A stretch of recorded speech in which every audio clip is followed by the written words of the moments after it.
So welcome back to Ireland and a game of Hail Caesar with my Bruces in Ireland project. So I've set up the table in the cabin here. We've got a 12 foot by 4 foot table set up. I'm not going to use it all, but it just looks pretty to have it all laid out. So the game is basically in the campaigns that Bruce's fought in Ireland between 1315 and 1318.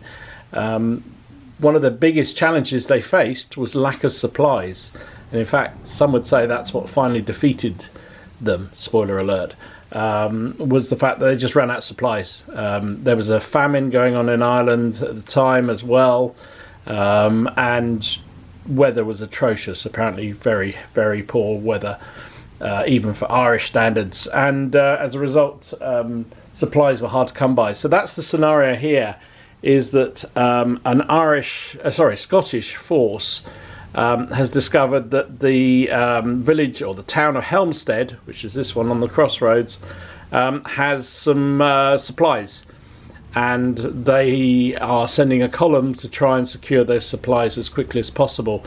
They'll be coming on in this area down here, around this road. The defenders, it's just basically one of the local Irish lords has pulled together a ragtag collection of troops to hold off the Scots while he sends out a request for support from the English or the Anglo-Irish forces nearby. So under his control, he has a small unit of bow, a big unit of, just a normal unit of peasants there. We've got a unit of militia spearmen, a small unit of crossbowmen, and a small unit of militia spearmen. So they will start the game. These represent sectors of the town, so they just basically are in there holding their ground. We've got at the moment they're sort of not ready, so they will need to form up. They will be, if they happen to be fighting hand to hand, they will be considered to be disordered for the first round unless they manage to form up with one of their first actions. At some point in the game, reinforcements will come on from that far corner over there, that road over there, and yeah, that's the game. Basically, the Scots have 8 turns to take and secure this village, so that they can carry away the supplies and keep the campaign rolling. So I'm going to give the Scots the first turn because they are obviously attackers, and the Irish defending the hamlet or the town don't know they're coming. Well, they know they're coming, but they don't know exactly when. So we'll crack on. I'll do the first turn, and we'll be back. Right then, that's the end of the Scottish turn 1. Not brilliant, actually. Well, I mean, they all came on, which is the main thing. So we've got Edward Bruce leading the way. He's the Army C&C. This is the first battle here. Sorry, rocking the camera. They only got one move off. So we've got a small unit of bowmen, a unit of kerns, a unit of Scottish pikemen, a unit of Scottish men-at-arms are all part of this command, and this is their lord here. And then they only got one move, so they just popped on. Then over here, slightly better, well, in fact, a lot better for one of the Irish commands. We've got the light cavalry out in front. We've got a small unit of slingers here. We've got a unit of kerns in there as well. There's their lord. And then there's 3 units of Galglass who are heading off down the road. Now they're heavy infantry, 200 choppers, and really, really nasty. So the idea, basically, the Scots are going to try and head straight down this way with this group, whereas the Irish are going to swing round and put pressure on the town from the other side. So this is the end of turn 1. So for the Scots anyway, so we'll now do, in fact, I think we'll leave it. I don't think the Irish, I'm going to change the rules on the fly. So the defenders basically can't do anything this go, but you assume that the bell tower here is ringing like crazy, ready, waking up the troops, getting them to grab their weapons and get ready for battle, because the Scots are here. Right, so turn 2. Right, this time round a bit of role reversal. So the predominantly Scottish division, battalia, got off 3 moves. So they've come screaming down the road or down the field here, still a little way off from the village or from the town, but doing good progress. Meanwhile, the Irish battalia did only 1 move, so the cavalry moved on a bit because they moved slightly faster, 9 inches. They are formed like cavalry, so they're not skirmishers. So under Helmstead they moved 9. The light slingers are here, the kerns are just around the corner there. They're not slowed by terrain. And then the big column of Gallaglass has moved over the river and is about to swing round the back. So may have gone a little bit too far round that way, but I just thought otherwise it's all going to get very cramped on this side. So that's turn 2 for the Scots.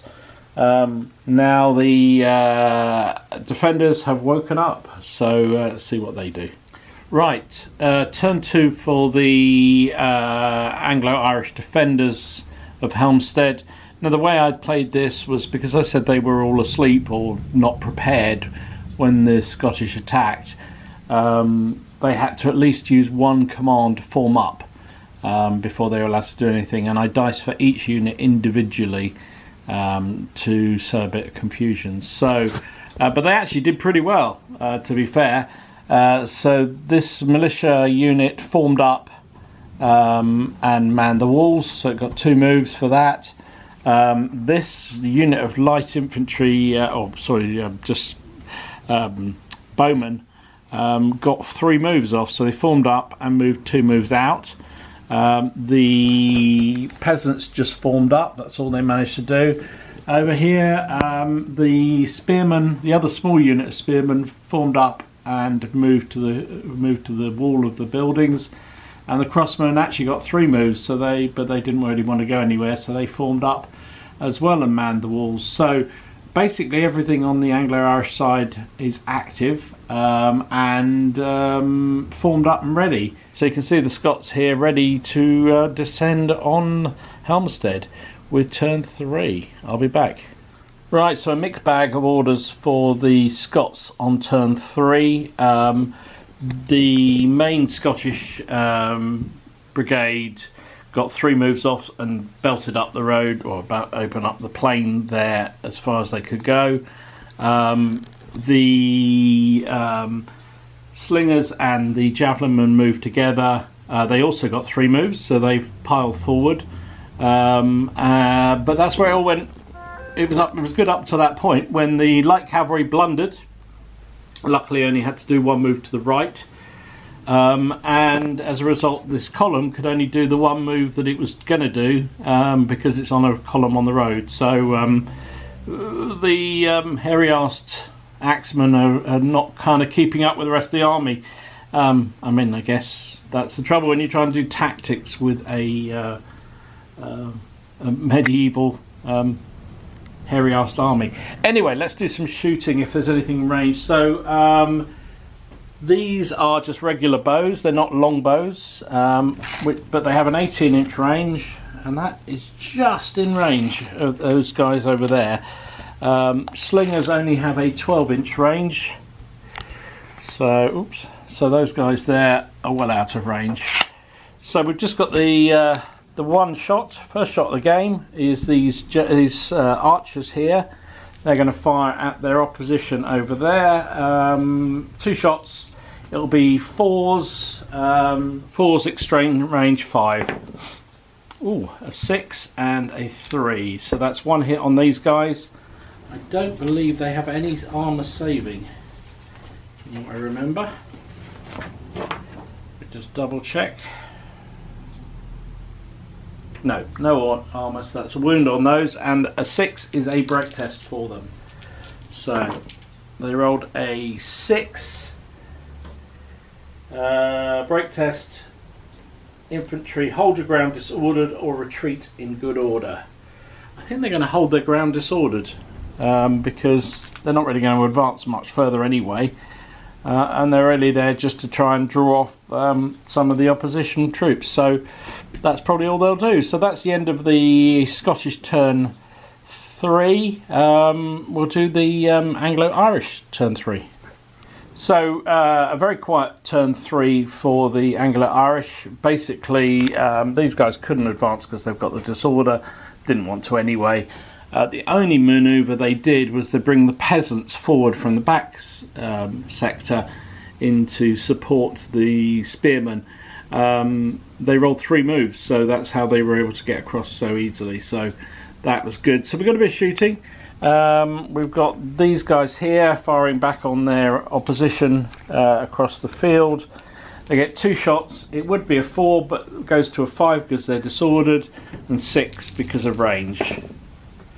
They got 1 hit. Now that's not a disordering hit on these fellows, because if you need a 6, you need 2 6s to do that. So it's just an instant wound on this unit here because they can't save. And then in the middle here, the crossbows are actually in range of the slingers. Yeah, 18 inches is their range. They're hitting on 4s, range 5s. They get a 6, so that's 1 hit, and again those fellows don't have any saving rolls. So it's instant hit, and that is a disorder, or it is a break test on the slinging unit. But it rolls an 8. I'm pretty sure that's going to be fine. Hold your ground without penalty, so they're absolutely fine. So that's it. That's turn 3 over with. Getting some shooting underway, a few casualties, but they're only light infantry, so it doesn't matter, does it? Let's see if the Scots can get their army moving this turn. Right, so this is Scottish turn 4. We started with the Gal this time. Got 2 moves off, so they basically climbed over the hedge and started heading in 3 columns towards the river. The cavalry managed to get 2 moves off as well, and are heading across the river themselves on the flank there. And in the middle, the skirmishy troops, or the lighter troops, I think they got 3 moves off, but anyway, that's where they ended up. Slingers are right up against the crossbowmen, but the javelin men are not in range yet. On this flank, we moved 2 moves basically. The Kerns moved up as far as they could, supported by the men-at-arms and the pikemen, and the bowmen moved out here to confront their brethren, who are no longer shaken. So the shooting we have will be, we'll start out here. We've got 2 shots from these fellas onto those. It is now effective range, so it's 4s to hit. It's only the 1 hit, but as we know, there's no saving throw. So they now have 2, but they're not disordered, crucially. In the middle, these Kerns have only got javelins, so their range is only 6, so they're not in range. Those slingers over there, however, are in effective range, so they are firing 2 shots. They are hitting on a 4, but the opposition is obscured, so that's a 5. They've got a 6 and a 4, so that's 1 hit, and it is a disordering hit. Now they do get a saving throw, the crossbows. They save on a, he said looking it up, a 5, but they're also in a building which goes down to a 3. So they throw a 4, so they're perfectly okay. However, they do have to do a break test, but they rolled a 9, so that's absolutely fine for them. And that is it. The javelin men out here on the wing are not in range. So that is Scottish turn 4. 8 turns. It's going to be tough to do anything in this. Well, we'll see. Maybe I'll have to extend it another turn or 2. Maybe we'll have a chance of the game continuing. Anyway, this turn there's a chance of reinforcements for the Anglo-Irish. So let's see what happens. Right, so the Anglo-Irish turn 4, not an awful lot for the villagers to do, so this unit just pulled back slightly. so it's not within an easy charge range of the enemy archers. Nothing else went on in the village, but over on the far side there you can see the relief column on its way. So there is a small unit of slingers out on the wing over here. This is a unit of billmen, Mortimer's billmen, backed up by some Bonyaks, and then there's some English longbowmen with some more Bonyaks behind, led by this lord here, and then their CNC Roger Mortimer is at the back there. They only got one move off, these guys got two because they're in column on the road. So that is the end of turn 4 movement. So we'll do some shooting. Excuse me. So we'll do some shooting. These fellas are still in effective range, but they've pulled back slightly. So they've got 2 shots on these. They'll be hitting on 4s. That's a cock dice. Still a 1. So it's 1 hit on these fellas, and it is a break test for them. They roll a 6. A 6. Infantry, hold your ground disordered or retreat in good order. I think they might as well just stay where they are, disordered. No other shooting. The crossbowmen over there. They've got 2 shots on the. There we go. Crossbowmen here. We'll fire at those on hitting on a 4. They missed. No casualties at all. So that's the end of the Anglo-Irish turn 4. So we're back with the Scottish turn 5, I think. Right, very good turn for the Scots. First up, they decided to charge the pikemen straight into the building, so that's what they've done. It was 2 moves, and it got 2 moves, so that was perfect. The men-at-arms moving separately also got 2 moves off, so they moved 1 forward and then expanded to provide support to that melee. Over here, these archers couldn't move anywhere because they're disordered, but the kerns that were over on the hill here got 3 moves and managed to come around here. Now they're going to partially block the archers, but I think it's probably a better move for them to be there. Forgot to move the general up. In the middle, the slingers just moved forward slightly, or did they? Can't remember. I think they stayed the same. The kerns moved forward 1 move, so now within javelin range of the spearmen in the village, and over there on the flank the cavalry got 1 move, so moved into just continued across the river. Talking about the river, the Gilgal are slowly working their way through. They got 2 moves, so they're halfway across the river, ready to provide a second wave of attack. So that is the end of turn. So we've got some shooting and we've got some melee. So we'll start over here. These would normally fire with 2 shots against those. They would be hitting on a 4 down to a 5 because they're disordered. I'm going to also reduce another one because they're partially obscured, so they're hitting on 6s. Nothing. The javelin men are in range, so they get 3 dice hitting on 4s. It's 1 hit and it is a 6. We know they can't save anything, so another casualty on them. They're now up to 3, and their break test, they roll an 8, which I think is perfectly fine. Hold your ground without penalty, so that is okay. We'll come back to the melee in a minute. We'll just finish off the shooting. So slingers have moved forward. They got 2 shots. They are hitting on a 4, but cover or obscured makes it a 5. The combination was a 5, a 4 and a 1, so no effect. And then the kerns up against the other militia spearman unit, 3 dice hitting on 5s. We get 1 hit. Those guys are armor 5. They're down. They get 2 extra for being in the built-up area, and they don't save it. So first blood on any close formation troops on that unit in there. Right, so now we've got some melee. We've got the spearmen up against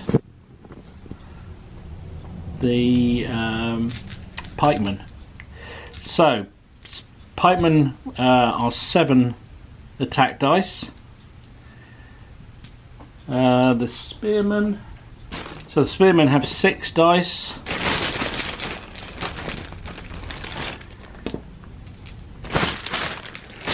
Melee factors are as so. The pikemen are stubborn and phalanx. So I don't know if it plays anything on this. So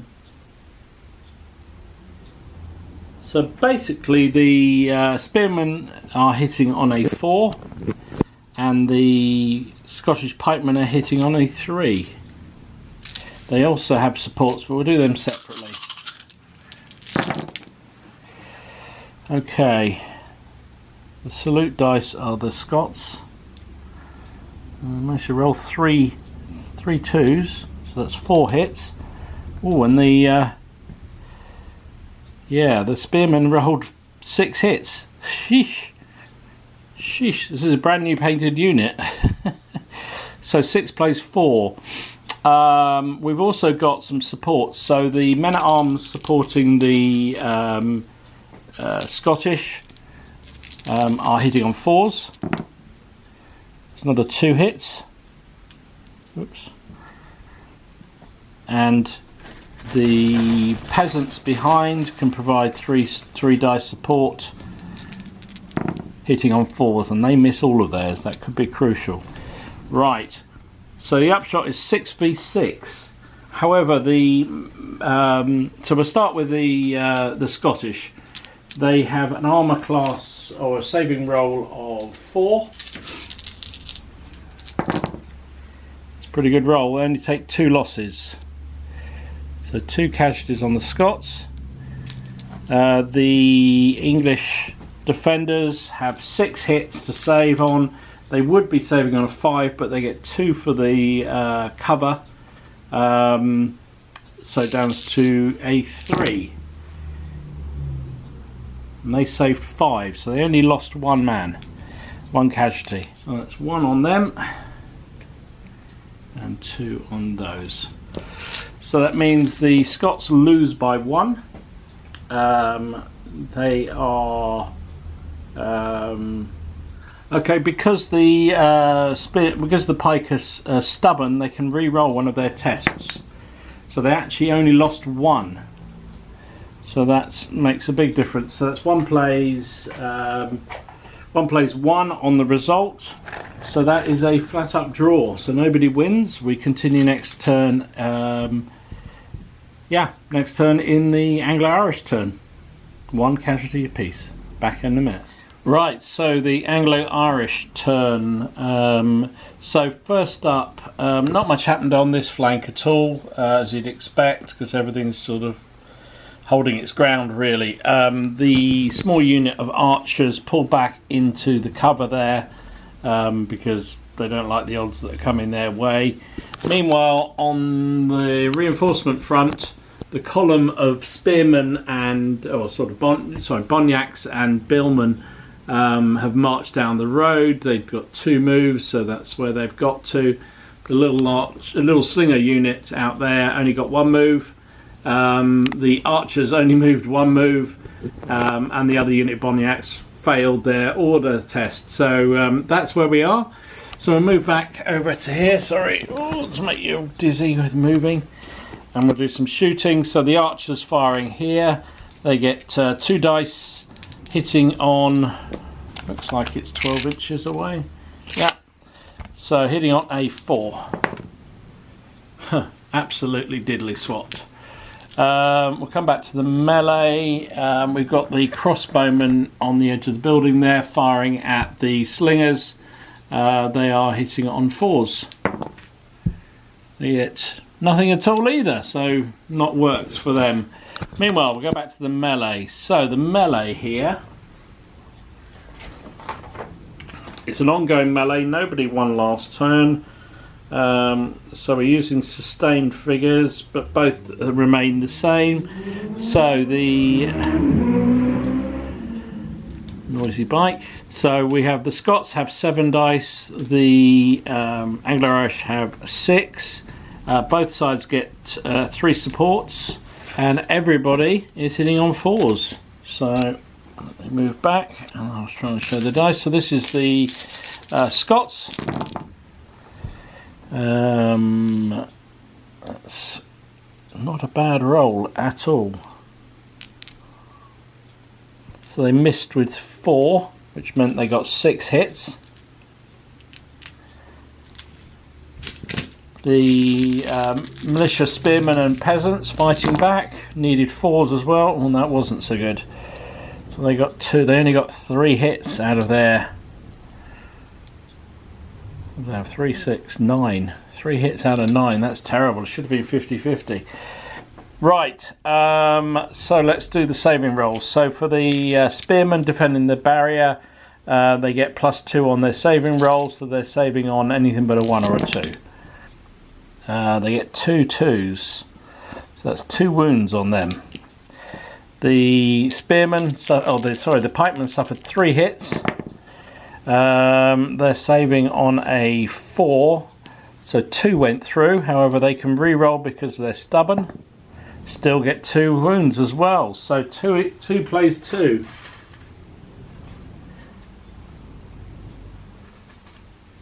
So we know what that means. It continues for another round with a draw. Both sides are on 3 losses. Stalemate. Absolute stalemate. So we'll be back with turn 6.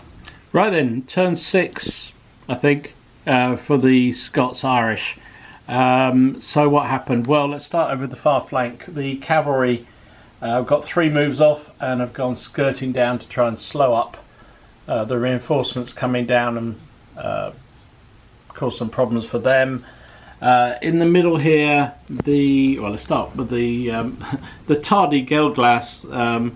They only got 1 move, so they just moved through continue their walk through the marshy land there. In the middle, did some tricky things. The slinger unit that was up close pulled back slightly, and that allowed the leader of the other division to do a follow me order with this men-at-arms, and they've gone crashing straight into the crossbowmen. Now, the way the follow me order works is that you have to pass a command, and if the leader's within 12 inches, I think it is, of the unit, and he was virtually next door anyway, they get 3 moves, and he has joined the unit. So there's a risk to general in combat, but he's joined the melee. The risk there is that now they've left. They were supporting the pike, but that fight is really not going anywhere. So I decided that that's probably a better idea to pull them out and go and send them to support, or to try and push into the buildings before the Anglo-Irish reinforcements arrive. And I was aiming to turn these kerns and charge into the flank there, but they only got the 1 move, so they just turned. And the bowmen here can't do anything because they are disordered. So I don't think there's an awful lot of shooting. Oh, there's just the javelin men there. Except I think they'll be supporting, so probably won't shoot. So the only thing we've got is the crossbowmen receiving the charge from the knights. So they will be hitting on 4 up to 5 because it's closing fire. And they throw a 3 and a 1. So nervous of these great hairy-assed men-at-arms coming charging at them, even though they're in that bunker. Right, let's do some combat then. So let's start there. It's probably going to be a bit of a mismatch here. The crossbowmen only get 3 dice because they're a small unit, and the men-at-arms get 7.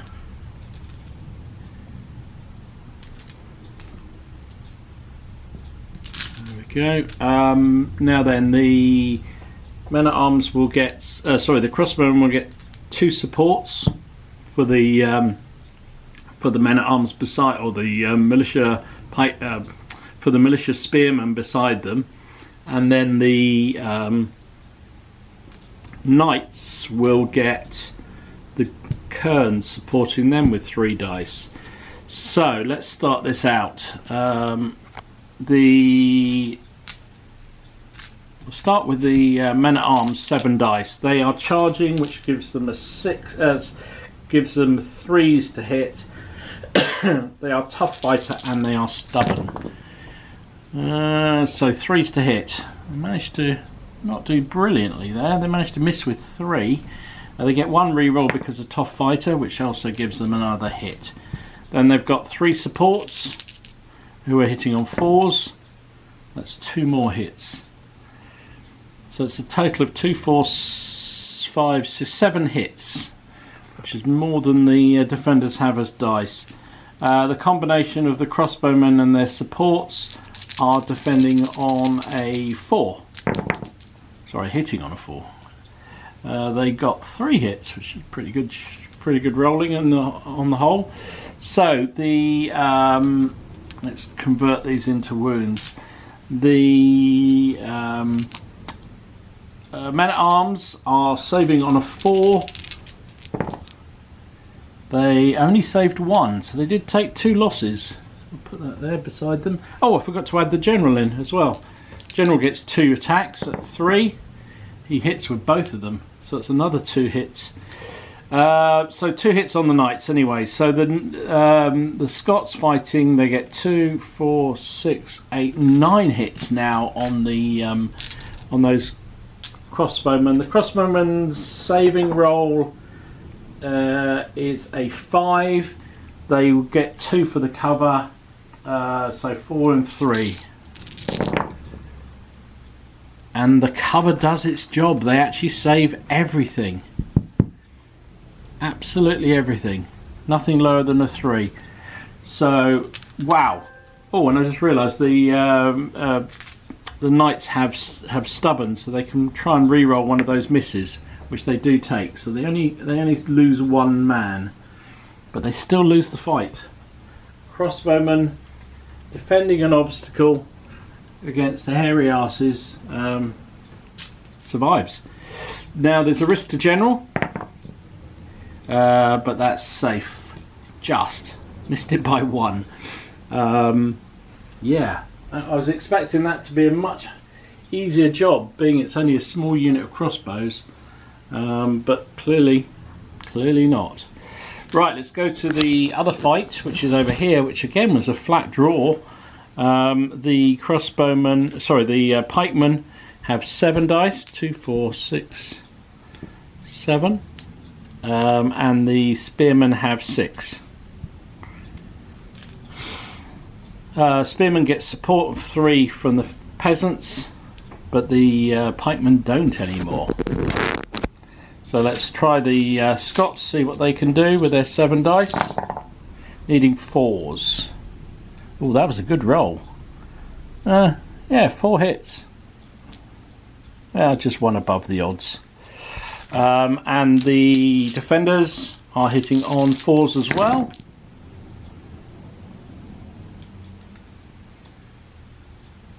And they went the other way. They only got 4 hits out of 9, so slightly against the odds. So it's 4 casualties each. The pikemen need to save on a 4. No. Yeah, pikemen save on a 4. And they've made 2 but lost 2, but they have a re-roll because they're stubborn. And they do... No, they don't make it. So that's 2 casualties on the pikemen. A real fight going on there. And then the defenders, obviously they get cover. They got 4 saves of 3. They saved them all. So this time round, the combat result is that the pikemen lose by 2. So that could be crucial, the fact they had their men-at-arms pull away. They lost by 2, which means they need to do a break test at -2. And they rolled a 6, which goes down to a 4. Break if shaken, otherwise give ground together with supports, and all are disordered. So they are pushed back away. They're not quite shaken yet. They're on 5 casualties. So they are pushed back away from the walls, and that's a victory to the militia.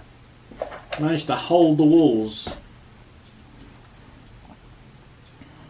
There's no support, so nothing to aid them there. So that is it. That is the end of Scots turn 6. Not really anything much happening at the moment. They're really struggling to break in through the first line of defences. Meanwhile, those reinforcements are coming down the road fairly quickly. So I will do the Anglo-Irish turn and be back. Right then, mixed bag for this Anglo-Irish. Not that they really had to do anything. So they attempted to rally off a casualty off the militia, but unfortunately the command failed, so nothing happened, and the commander-in-chief is too far away for a reroll. On the far flank, you can just about see them there.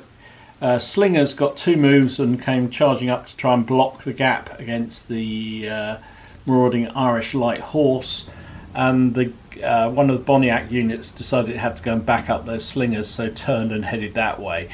Meanwhile, the column of heavier infantry continued their march down the road, and the archers got just one lousy move to move across country. So not an awful lot of action here, but we have obviously got the ongoing melees.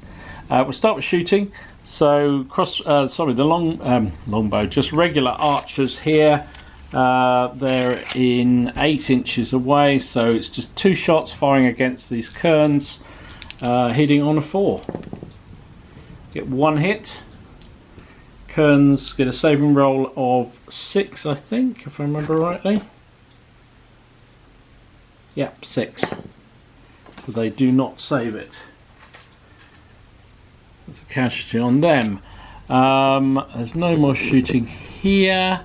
Crossbowmen are obviously in combat. So the only combat is the crossbowmen against the knights. Now the crossbowmen unbelievably won that last round because they put 1 casualty on the knights.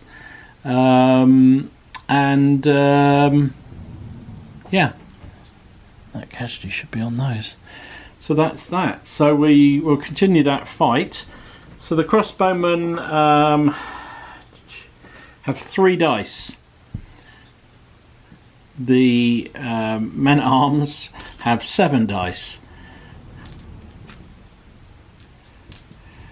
Supporting wise, the kerns give 3 dice to the men-at-arms, and the spearmen give 2 dice to the crossbowmen. Crossbowmen, because they won, are rolling to hit on a 3. They hit with all 3. Their supports are rolling on 4. They get 1 more, so that's 4 hits in total. The men-at-arms and their supports are all going to be hitting on 4s with their 10 dice. Okay, there's a lot of 1s there. Did alright. 2, 4, 6 hits. So 6 plays 4. Oh, the men-at-arms are tough fighters, so they get 1 reroll. Still fails. So dicing for saving rolls. The knights need to save 4 hits. They're saving on a 4. They save 2, but they have got they've got stubborn, so they can re-roll the other one. So just 1 loss this time.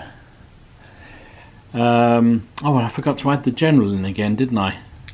Put him in. He gets 1 hit. So the crossbowmen have suffered 2, 4, 6, 7 hits, but they have got the benefit of the cover. So anything but a 1 or a 2.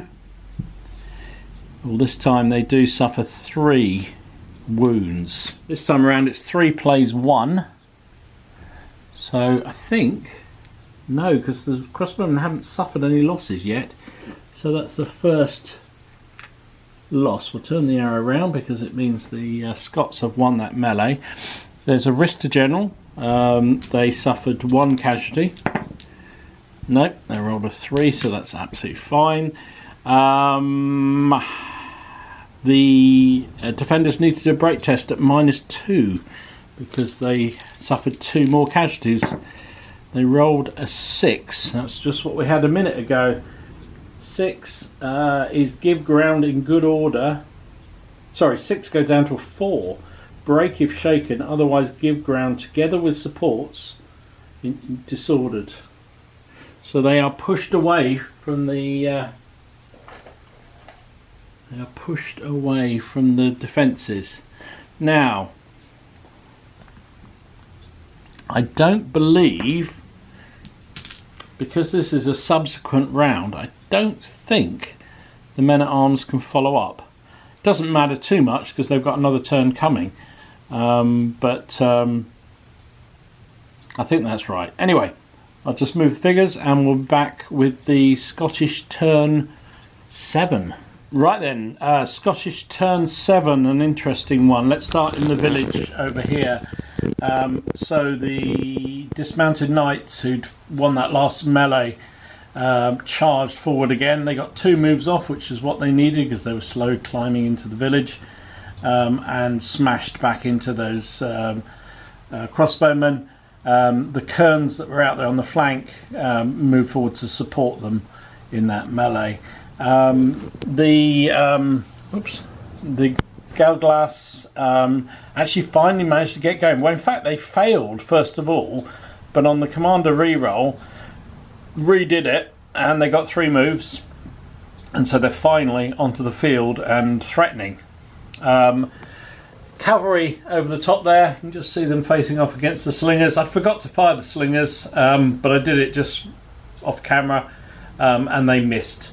So the light cavalry have moved forward. They've got into javelin range. I did debate charging the slingers, but I thought the trouble is you've got the Boniacs very close behind, so probably not the best thing to do. Over on this flank, the slingers basically turned across to be able to put some fire onto the militia spearmen in the village.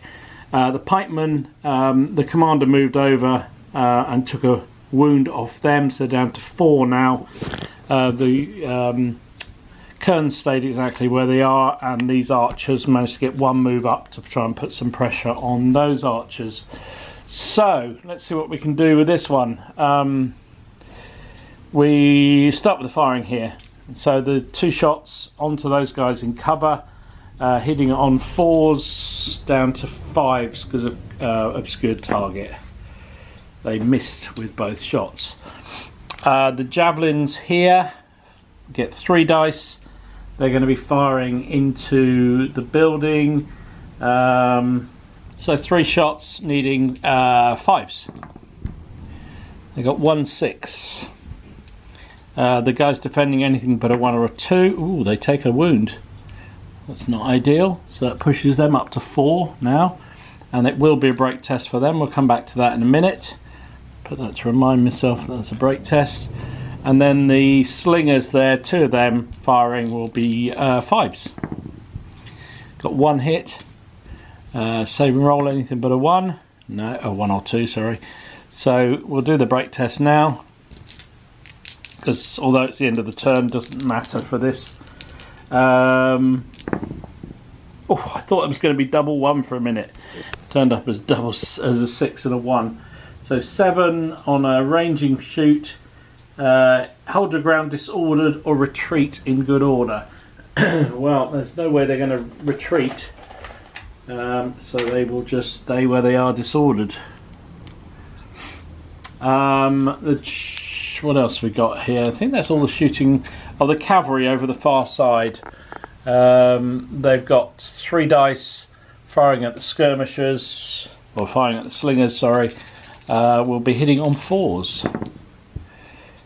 2 hits, and they get no saving throw, I don't think. No, they do not. So it's 2 wounds straight off those. So as these guys come in, so as these knights come in, they're going to be shot at by the crossbowmen. However, they are disordered. They're also closing fire, and the men-at-arms will probably get cover as well. So it's needing 6s, and they don't do anything. So we just go to the melee again. So I think we know exactly where this one's going. So the knights have 7 dice. They're supported with 3 from the kerns. The crossbowmen have 3 dice, and they're supported by 2 dice from the spearmen beside them. So the knights, sorry, I keep saying knights. The men at arms are hitting on a 3 because they charged. They also have tough fighters, so they can re-roll one of the misses, which they did get. So that's 2, 4, 5 hits. They also got 3 dice, which are the supports, who are hitting on 4s. So 2 more hits, so that's 7 hits in total. Fighting back, both the supports and the main troops are disordered, so sadly they're hitting on 5s. Whoops. They did pretty well, 3 hits. So, nobody's defending any obstacles this time. Nobody's really defending the buildings because they were pushed out, and the men at arms are charging through. So I think straight up rolls for saving. So the crossbowmen are saving on 5s. Oops, hang on, let's get the right set of dice. Oh my goodness. 7 to save. Well, they saved 2. So 5 losses. The men at arms saving on a 4. They saved 2. So they have 1 wound. So the upshot was that the crossbowmen lose by 4.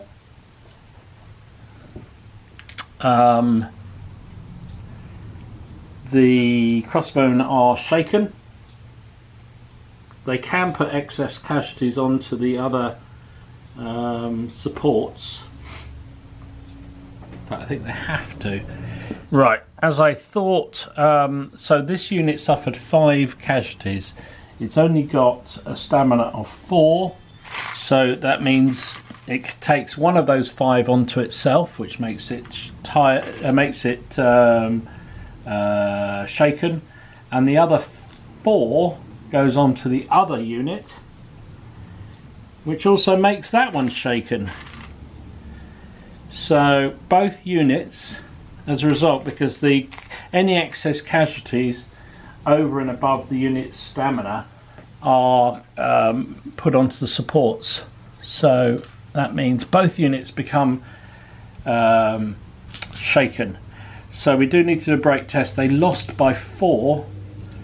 This is not good. Oh, I rolled a 5.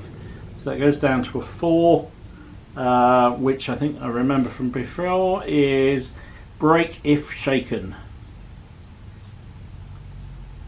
So they break, and I believe therefore the supports also need to do a test. They rolled a 6. Give ground in good order. So, well, they're shaken, so it doesn't really matter. So both units are pushed out that village. Well, the crossbowmen are broken, and the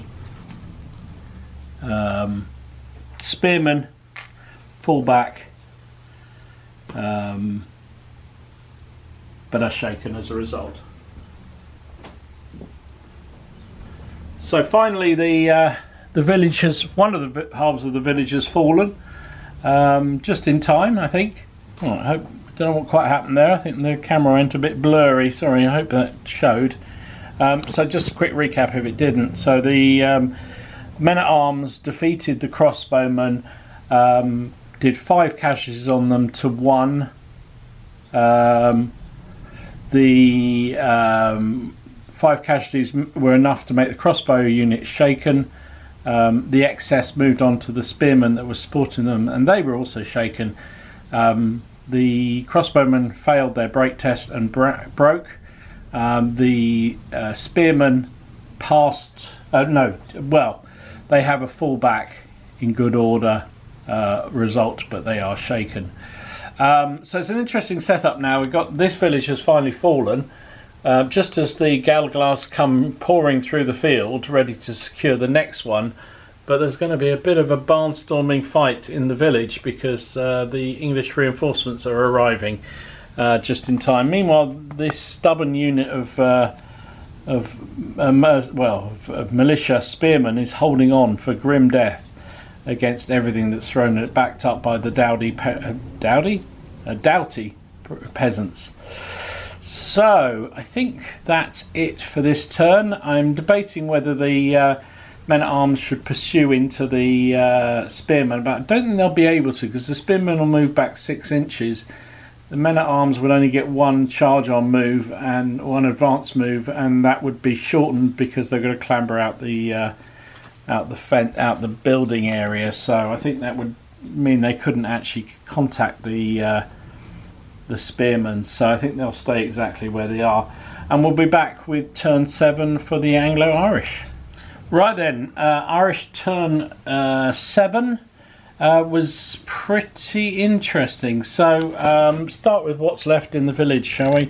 The peasants here basically tried to turn and charge the men-at-arms in the flank, but they only got one turn, so all they did was turn, which is probably not a bad thing because it prevents the opposite happening. Well, it doesn't stop the knights turning that way, but it does prevent the flank charge. However, it does mean the spearmen, when they get charged again, and I mean when they get charged again, are going to have no supports because you can't support that way around.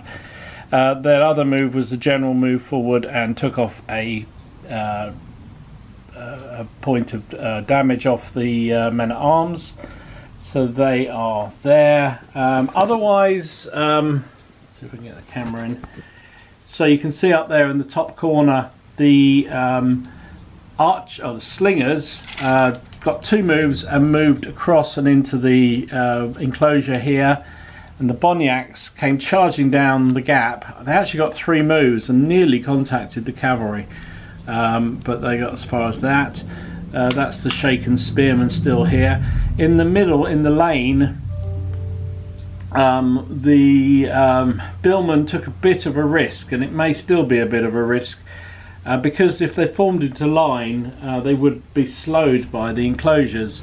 So I left them in columns, said they want to do 3 moves, and move 2 moves and then expand into line when they got to where they got to. But they actually only got 2 moves, so that's as far as they got, and they're obviously still in a long column, which could make them very vulnerable.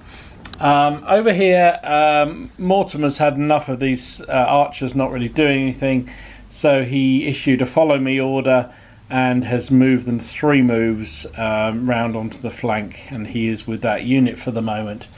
So we'll go to some shooting. Let's start over the far side there. We've got the 2 points of slingers firing at the cavalry. It's going to be hitting on 4. They get 2 hits. The light cavalry is saving on 6s. They save 1 but lose 1, so that's 1 casualty on the cavalry. No more shooting until here. The archers, whoops, I've just caught them on the base. Archers will fire at the kerns because that's their closest target. These fellas here, it's going to be 4s to hit. Get 1 hit. Kerns save on 6. They do not save, so that's a wound there. So no melees this turn. So that is the end of Irish turn, Anglo-Irish turn 7. We'll be back with turn 8. Right, turn 8 for the Scots-Irish forces, and a very aggressive turn this turn, as you'd expect. I think they've got to try and secure as much as they can of this village before the reinforcements arrive. So starting out here, simple moves. The archers just move forward so they're the closer target than the kerns, and also to prevent these guys, if they wanted to, charging out into the flank. In the centre here, the pikeman, the general attached himself to the pikeman, and they went back in again for another round of melee. This time the kerns also charged in on the flank, and one of the Gilglass units moved out in support on the other side. So they're going to try and go for the try and knock those militia spearmen out as quickly as they can. Now, it didn't all go their own way. In the centre here, the foot knights, or the men-at-arms, were trying to charge the head of the column of billmen around the corner there, but because of all the slowness of the terrain, they actually only managed to get one move off, which just basically plonked them there, which does leave them a little bit exposed to the peasants if they decide to move out, but I think it was worth the risk. The slingers, who had previously been in the centre, moved into the other bit of cover and are going to pepper the peasants who are in the buildings with stones. The kerns moved up into the edge of the city there, or the town there, to put some pressure on the shaken spearmen. Out on the flank, you can see, hopefully you can see, the cavalry have pulled back to just javelin range because they didn't like the odds against the axemen coming their way. Meanwhile, the reinforcements have finally arrived. Well, not that fast. One group of Gaelgowers heading off to support the cavalry, but only got one move, and the other group was supposed to come into the buildings, but also only got one move. So let's just move Edward forward. Forgot to do that. And I think we're on to shooting first of all. So we'll start over here because that's where I'm standing. The archers here will get 2 shots, hitting on a 4. 1 hit. These guys are no saving throw, but because they're in cover, because they're in a built-up area, it goes to +2, so it's 4. So they do save. So nothing happens there. There's no shooting in defence here. We've got the slingers onto the peasants. Again, 2 shots.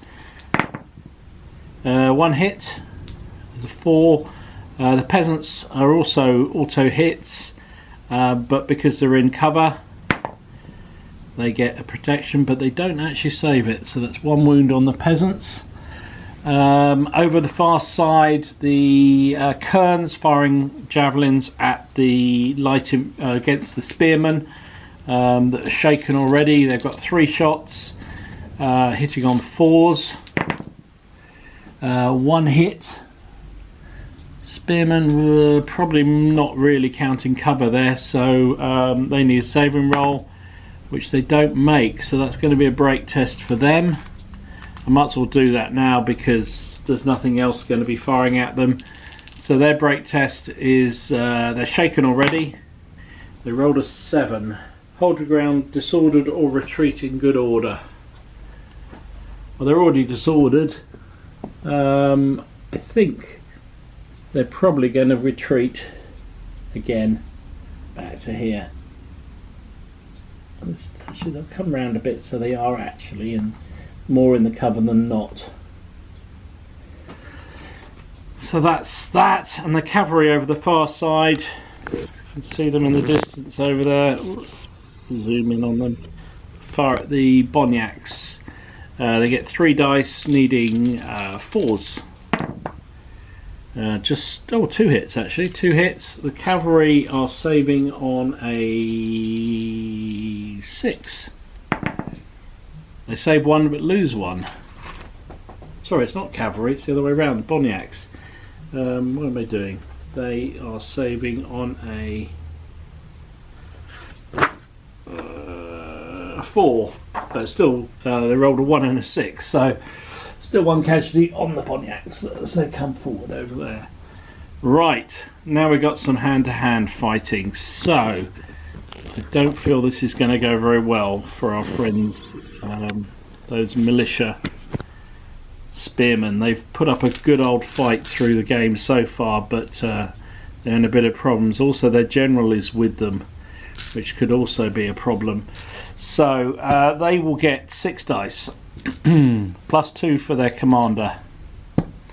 They've got no supports because the peasants had to turn the other side, so turn to face the other flank. So there's nothing else. So you're going to have 8 dice needing 4s. The pikeman coming in gets 7 dice. They've also got their commander with them, so that's another 2. Then they've got the kerns charging in, who get 5 dice.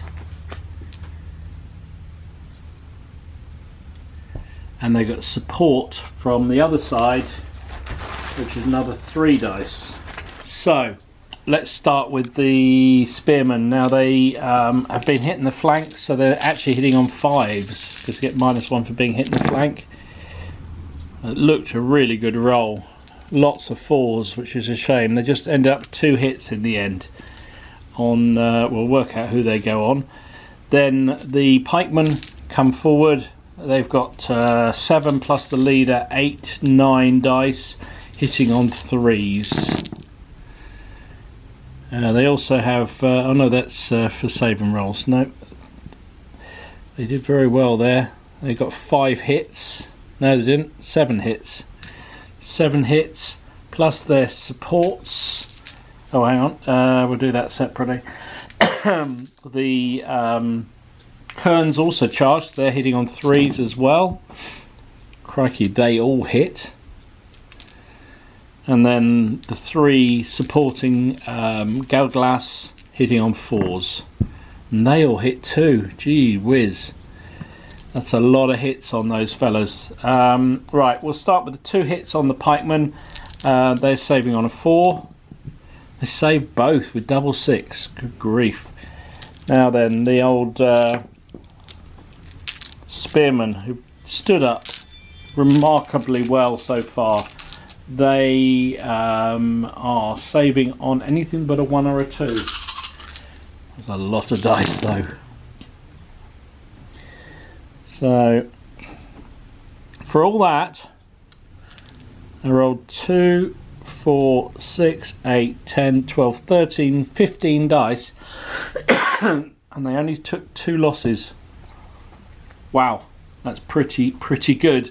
No, I'm telling a lie. I am lying to you all. I'm sorry. It's actually a 3 they needed because their standard armour is a 5 for 3. No, it is 3. So no, I was dead right. So it's just 2 losses. That's all they took. They did nothing, however, on the other side, so they still lost the combat by 2 to zip. They are also now, well, luckily, because that commander joined that combat and took off the casualty, they're not quite shaken. They're 1 off shaken. However, there's a Rister General, which is not. The Scottish General also has a risk. He's not killed either. So no injuries on that front. However, the militia spearmen lost the combat by 2. So they need to do a break test at -2. And they've rolled a 6, which goes down to a 4. Break if shaken, otherwise give ground together with supports and become disordered. So they are pushed back. They're going to have to go back behind. I think they're going to have to go behind the peasants, which means they're in the road at the back. So the pikemen can pursue and hit the peasants in the rear or in the side. So I think we fight that one immediately. So again, it's going to be 7. Oh, I suppose the general goes with them because he was attached to them. So we've got 7 dice plus the commander is 9 dice. Hitting the poor old peasants in the flank. They only fight with 5 dice. So the pikemen are hitting on 3s.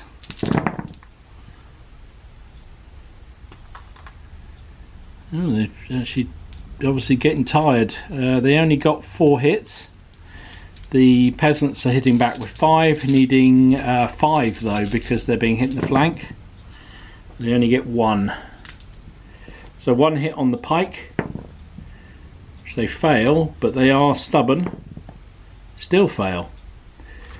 So they lose a man, and the peasants have got 4 hits. I don't think they can count as being in the buildings now they're being hit.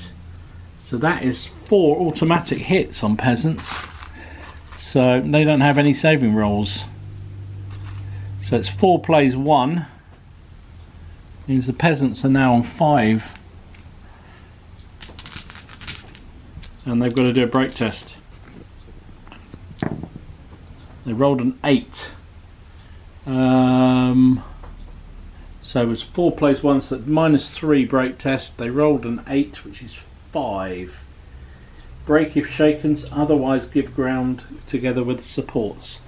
So they are pushed out as well. Where are they going to go? Probably have to go into this back building here. There you go. So the upshot is the pikemen have finally broken into this building. Took them quite a lot of... they've got 5 casualties, but with the help of all the other troops, they've pushed the spearmen and the peasants out. They've secured 2/3 of the buildings, but the reinforcements are here. So I did say it was going to be 8 turns. Certainly the Anglo-Irish have got another turn, but I might play another 2. So I'll be back with the Anglo-Irish turn. So that was turn 8 for the Anglo-Irish force, a very busy turn. We'll start on this flank where I am already. So Mortimer continued to bring round the archers, got off a follow me order. So the got 3 moves, and now they are well and truly in the fight. In the sort of area around here where that last melee went on, the Irish general removed 1 casualty off those disordered spearmen, so they're back down to 4, which means they're reasonably viable. But the big sort of happening really was out on the centre and in the middle, a centre in the far flank. So the billmen who were coming up the road managed to get 3 turns off, and supported by the Boniacs, have gone charging into the Scottish men-at-arms, which will be an interesting fight, that's for sure. And out on the far flank there, you can just about see it, the Boniacs charged the light cavalry, who responded with a counter-charge. And the Boniacs have been supported by that small unit of slingers, which will be an interesting matchup as well. So, yeah, this fight is not over at all. In fact, I suspect the Irish have the Anglo-Irish have the slight upper hand, but we shall see how it plays out. Right, let's do some shooting. Not sure there's a huge amount of shooting, to be absolutely honest. Nothing. Slingers are now joining that combat, so they can't take part. So I think we've just got the bowmen who've moved up to fire on these Kernish light infantry. They are, how far away are we? Under a foot, so it's 4 to hit. They get 2 hits, one of which is a 6. I don't think these have any saving rolls, so that is 2 hits straight off the bat, and they are instantly shaken because they're a small unit. They only have 4.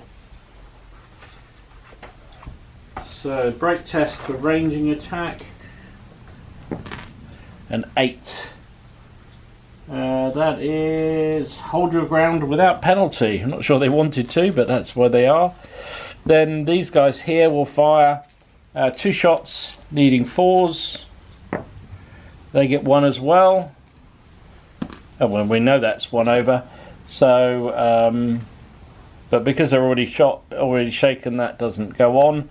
Would have been another break test, but we did that and they passed that easily, even if I reduced 1 off. Oh, actually no, if that had been a 7, which it would have been because they were 1 over, Hold your ground disordered or retreat in good order. So, I think they're going to have to retreat. They can't fight against all those archers, and also the both lots of archers really, so being shaken. So that's that. I think that's all the shooting, so we move on to the hand-to-hand, I think. So let's start in the middle. We've got the Mortimer's Billmen versus the Scottish men-at-arms. So, I believe the Billmen, well, no believe, let's have a look. Billmen have 7 dice, the men-at-arms have 7 dice, that's fairly even then. So we go 2, 4, 6, 7, 2, 4, 6, 7. The Billmen are supported by the Boniacs, that gives them 3 more dice, sorry. And the Scots, well, I guess they're supported by these javelinmen here. They're within 3 inches, so they get 3 from them as well. So actually the Boniacs only give 2, so the javelinmen are better, more effective at supporting. Oh well, right. So the 7 from the Billmen are hitting on 3s because they're charging. They hit with everything. Wow. 7 hits, and their 2 supports hitting on 4s is another one as well. So they've hit with 8 dice. The Scots fighting back will be hitting on 4s. For all of them, actually, thinking about it. So they did more average, 2, 4, 6 hits. So let's do some saving rolls. So the Scots took 8 hits. They're saving on a 4. That's 3 failures. But they get 1 reroll because they're tough fighters. And that was a save as well, so they actually only take 2, and I've just realised they're tough fighters as well, so they get 1 reroll, which didn't work anyway. Alright, so they've taken 2 wounds. The English are saving on a 4 as well. They only take 1 wound, so 2 plays 1.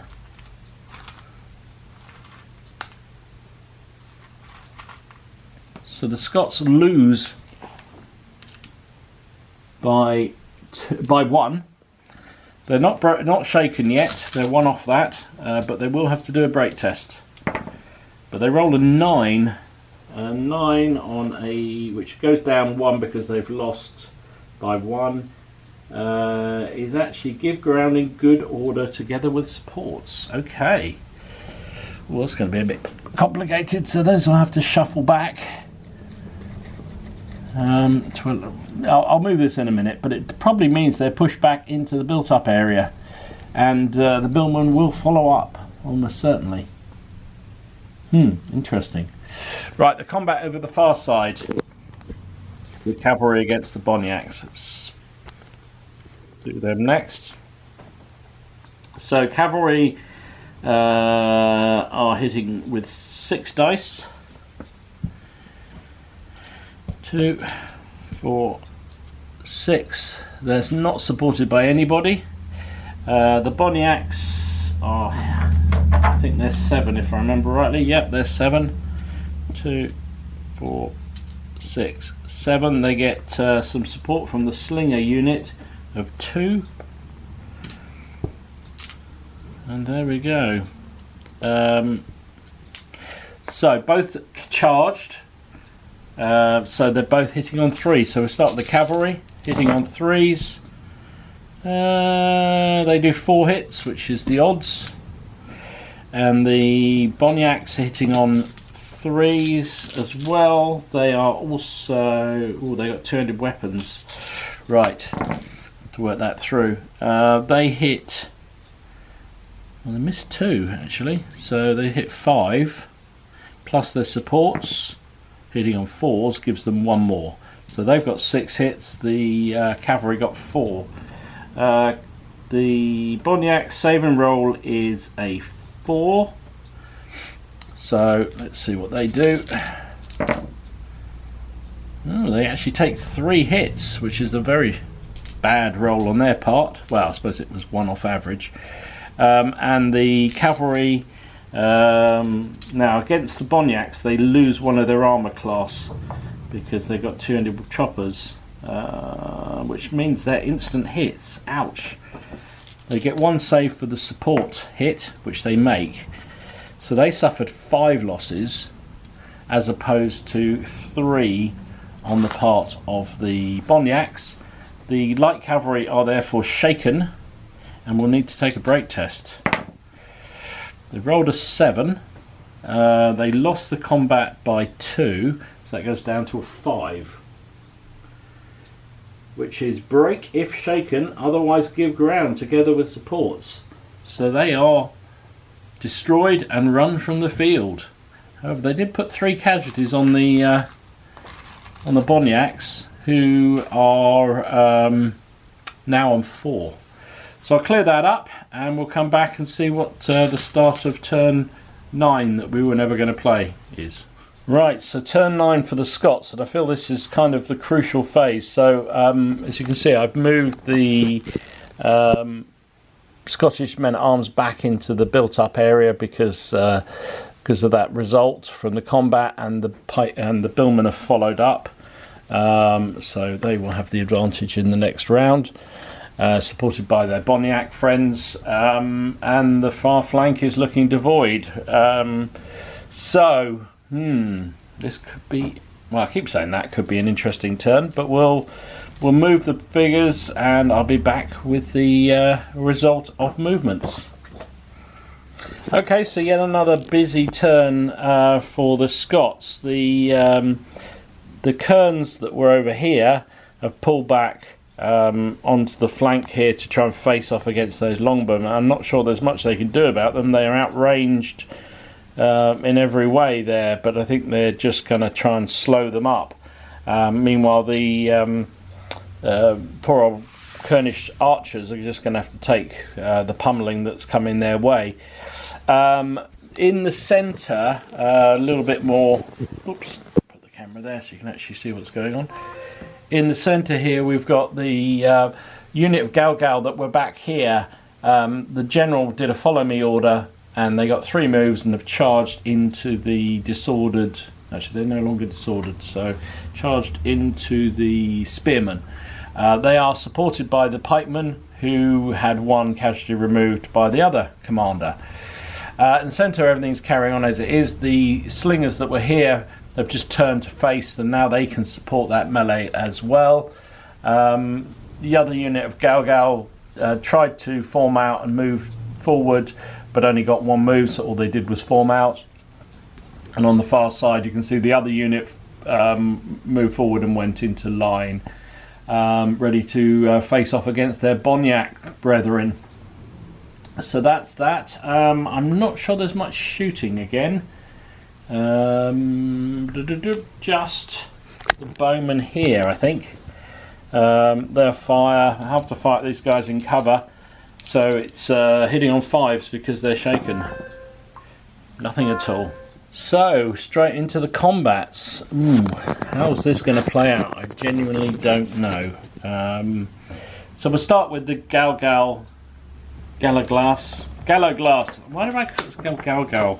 They're an earlier period. Galoglas charging forward. Now, I guess they're not really in. That's symbolising the built-up area, so it's not really defensible because they're outside of it.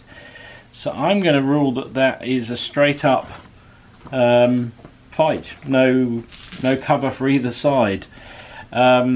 Which is a little bit alarming for the poor old spearmen, who've done a sterling job so far. The Galoglas actually get 8 dice when they're charging. They are also using 200 swords and wild fighters, which is ridiculously strong. So I think they get to re-roll all misses in the first round or when they charge. That's crazy. Spearmen are, so long ago since I used these, six dice. I say that in honesty because I've been playing this game over the course of a few days. The Gallo-Glass get 2 for their general supporting them, and the militia have still got their general attached to them because he was removing casualties off them. So Gallo-Glass are 2, 4, 6, 8, 10 dice. I'll keep 2 separately because they're the Lord. Hitting on 3s. They missed with 3, so they can re-roll those because they're wild charge. So they actually only missed with 1, so that's 7 hits. Plus the leader, there's another 2 hits. Ouch. The spearmen are hitting on 4s. They tried. They got their 50-50. They got 4 hits on the Gallo-Glass. The Gallo-Glass suffer wounds on a 4. So we'll roll those. So they actually take 3 wounds, bizarrely.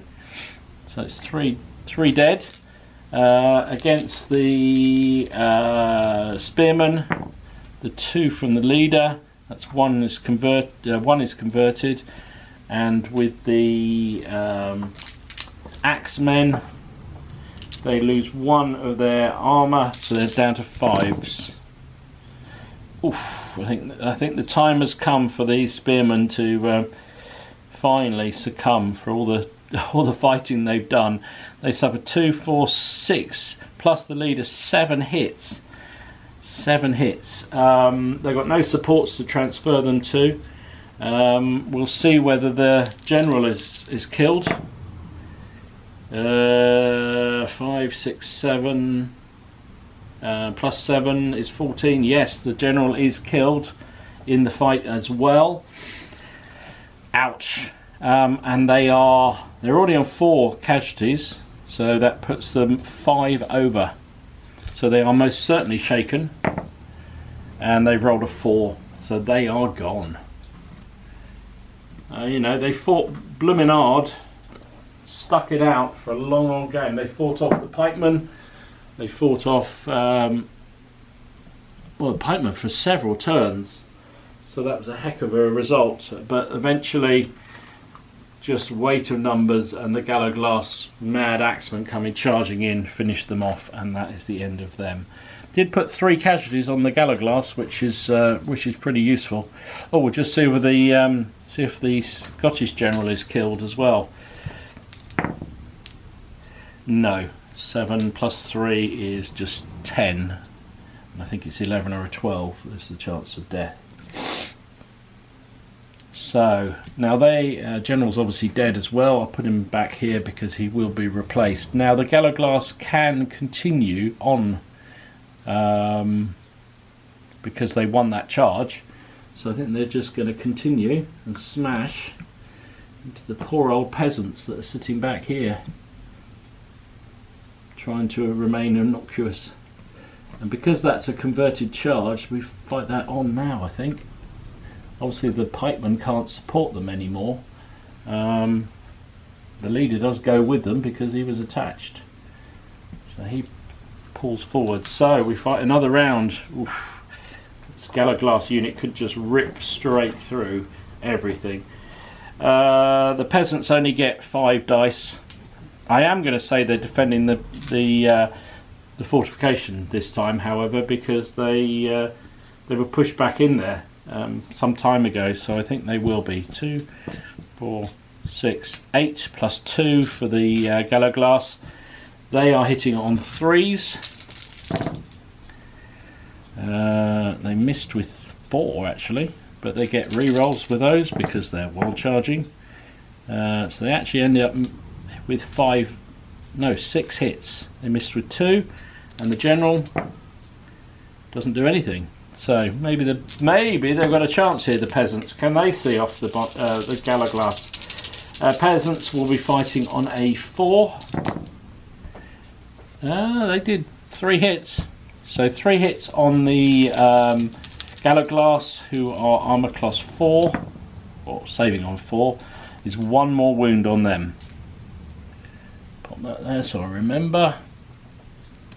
And the Galaglass did 6 hits on the peasants. The peasants have no saving roll, but they get 2 for the built up area, but they'll lose 1 because of the two-handed axes, so they're saving on 6s, and they don't pass any of them. So 6 hits transfer, which means they are shaken and are 4 over their shake test. So they lost by 6. Lost by 5. A break test. Well, they rolled a 10, which goes down to a 5. Give ground disordered together with supports. I didn't see that coming. Right, okay, so they are pushed back, and the Galaglass can continue following up next turn, having broken into this built up area. So the charge of the Galaglass with their commander made all the difference there. Smashing forward.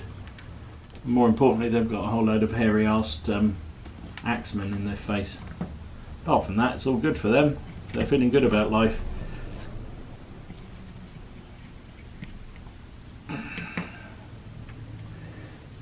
I mean, the Galaglass have been worn down. They're up to 4 casualties now, but they have just destroyed 1 unit, and it looks like they'll probably destroy another, which will probably mean the defenders of the village have been broken, but we shall see. Right, what else? We've got the other combat over here. The ongoing melee, which is now very messy because the Scots have put 2 more units into support. Well, 1 more unit into support because the Kerns were already there. Again, I don't think they can be considered to be defending the obstacle because they would push back in and follow straight up. So I think it's just going to be a straight up fight. The men at arms have 7 dice, 2, 4, 6, 7. And the billmen have 7, 2, 4, 6, 7. The billmen are supported by 2 from the Boniacs behind. Now this is where the men-at-arms get more support. They've got 2 from the slingers and 3 from the Kerns. So they've got a lot more dice. We'll see what the result is. So the billmen are hitting on 3s because they're following up. They do 4 with their first and their 2 supports. Nothing at all. Oh dear. The men at arms hitting on 4s. Might as well roll all these together because everything else is on 4s.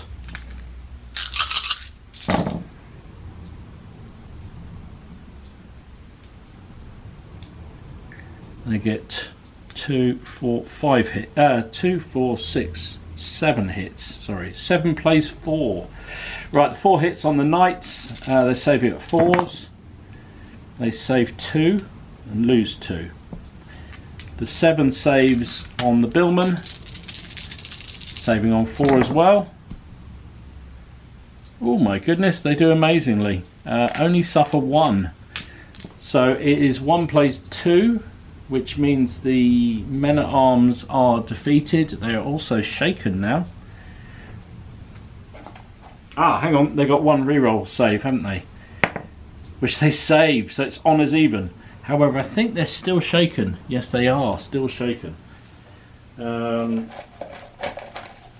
So it's 1 casualty apiece after all that. There's nobody wins that melee. But the men-at-arms are shaken. So for all the dice flying around there, 1 apiece was the end result. I forgot the men-at-arms are stubborn, so they get to re-roll a loss.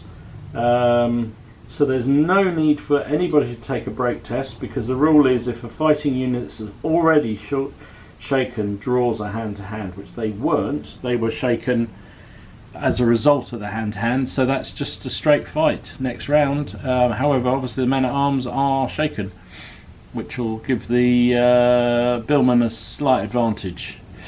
So that is the end of Scottish turn 9, I think we're up to.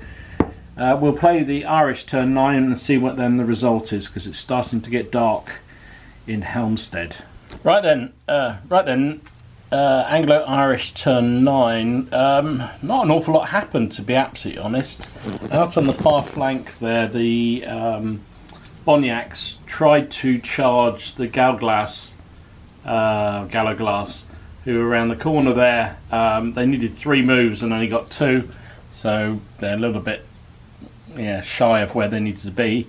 In the middle,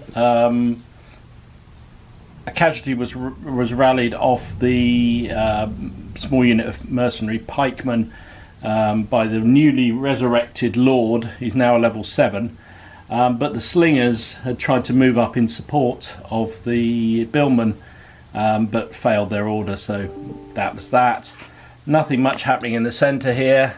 Over here on the flank, the archers moved forward 2 moves just to get really close and personal to these fellas here and give them a load of arrows, and the Mortimer himself has pulled away, so he's no longer attached to them. And that is about it. So we'll start with shooting. We might as well start with these archers firing. Yep, 3 shots needing 4s. Absolutely nothing. The 2 archers there, or the 2 dice of archers against the shaken guys, will be 4s as well. They get 1 hit. It's an automatic hit on those fellas. They're already shaken, so that is a break test for them. They rolled a 7. 7 on a shooting break test. Infantry hold your ground without penalty, so they stay there. They go back to 4 wounds again. No more shooting. The slingers over there could have shot, but the trouble is now you can't fire on the kerns because they're in the combat, so nothing else to do.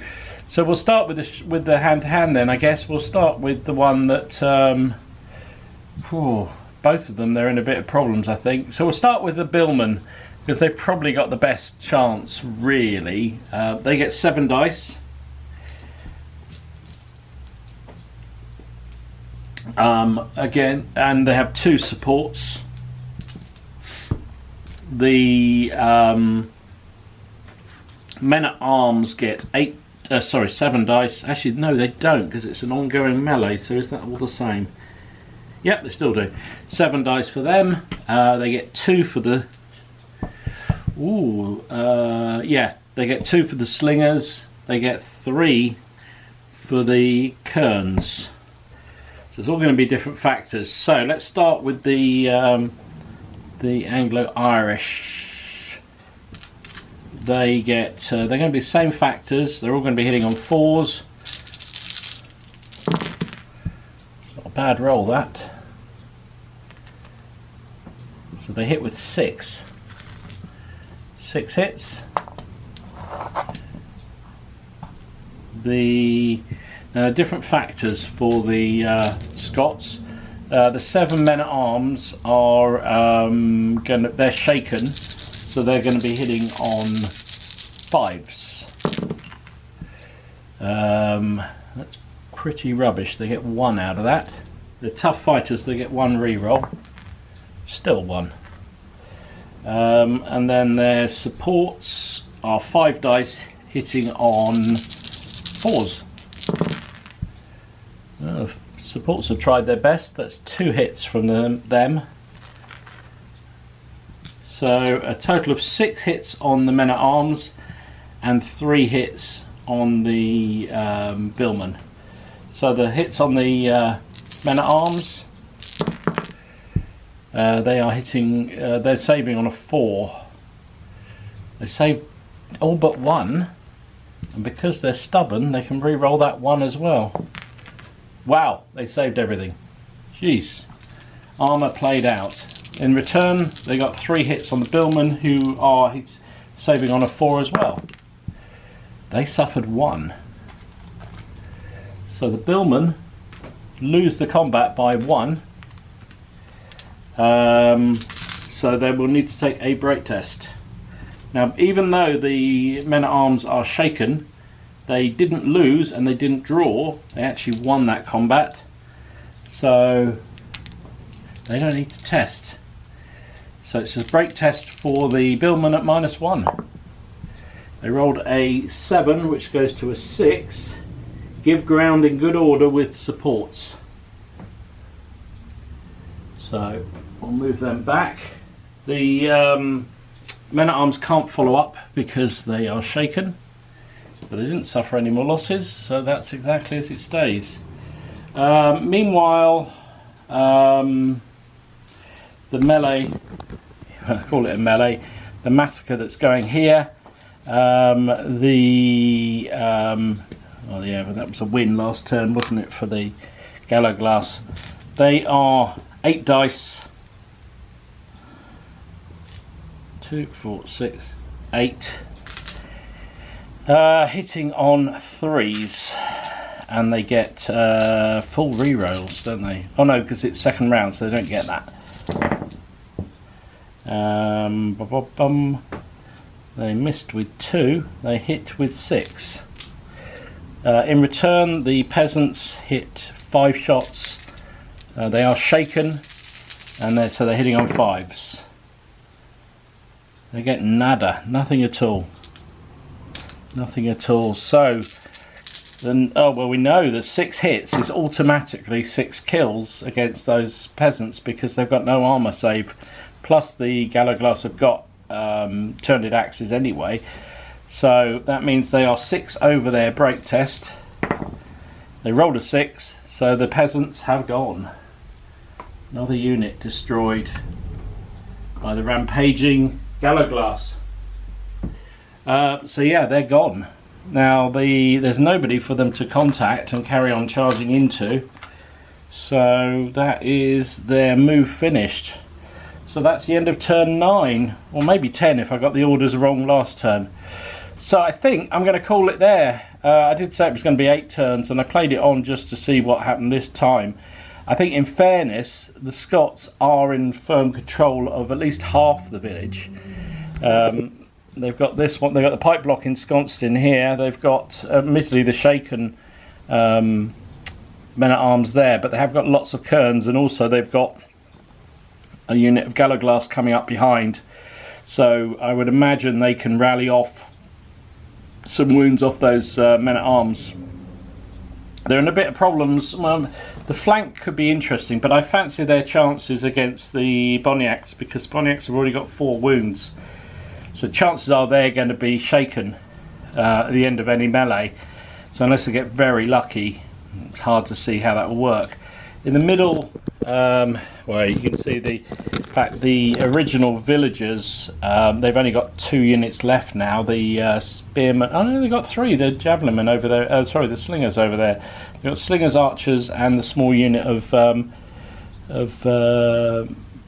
spearmen who've just been saved from being rallied. So they're actually viable.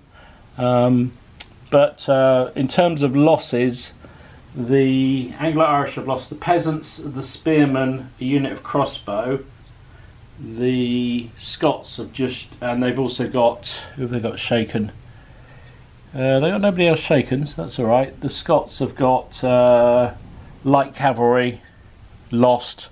They've got some archers here shaken, and they've got the men-at-arms shaken. But both of which can be recovered, I think. Maybe not the archers. So I think I'm going to call it there because I'm running out of time, but I think it was a fairly... I'll give it as a... Well, tell me what you think in the chat, but for me, I'm going to give this as a minor Scottish victory. They came to secure the village. They've got 2, well, sort of almost 3 sides of it because the Galloglass have this one. so I think they're pretty much ensconced in the villages now. But they aren't. They suffered quite a lot of losses in doing so. So it was quite a hard fight in the end, even though they were not much cop the troops defending it. So, as I say, I'm going to call it a minor Scottish victory. They take some much-needed supplies back to camp and ready to fight another day. So I hope you enjoyed it. If you did, please give it a like, and if you haven't already subscribed, please click that subscribe button. And let me know what you thought. What should I play next time for the Bruce's in Ireland project? I do like it. I think it's quite fun. The variety of troop types is interesting, and yeah, just like the fact that there's not just a predominance of shooting, which there often is in medieval games. So that's what I set out to achieve. Anyway, I hope you're doing well. Hope you're staying safe. And I hope you get some good games in. This is Dom, signing out.